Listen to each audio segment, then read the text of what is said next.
Hello বন্ধুরা, কেমন আছো তোমরা? আশা করি ভালো আছো।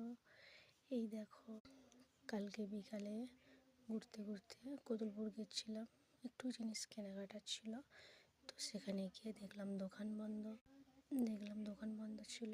তাই ননদ বলল, চলো বৌদি, কাছে একটা মন্দির আছে, পুরুষোত্তম মন্দির, খুব সুন্দর, তো সেখান থেকে ঘুরে আসবি। তো গিয়ে দেখি যে গেট বন্ধ আছে, শুধু গার্ডেনের দরজাটা খোলা আছে। সেখানে মন্দিরের দরজা খোলেনি, তাও শুধু গার্ডেনটা একটু ঘুরলাম। যেটুকু ঘুরলাম তোমাদের সাথে শেয়ার করলাম। আর কি হয়েছে বলো তো, কালকে রাতের মধ্যে ভয়েস দিয়েছিলাম, কিন্তু কেন জানি না ডবল হয়ে গিয়েছিলো। 126 জনের মতো দেখেছিলো। তো প্লিজ তোমরা আবার একবার দেখে নিও, কারণ ডবল ভয়েস আমি শুনে দেখিনি, আজকে শুনলাম, তাই দেখতে বা শুনতে খারাপ লাগছিলো, সেটা ডিলিট করে এটা নতুন করে ভয়েস দিলাম।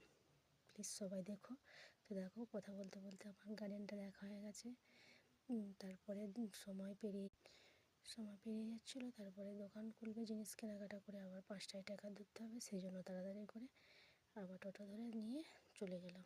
ভালো থাকবেন সবাই, ধন্যবাদ।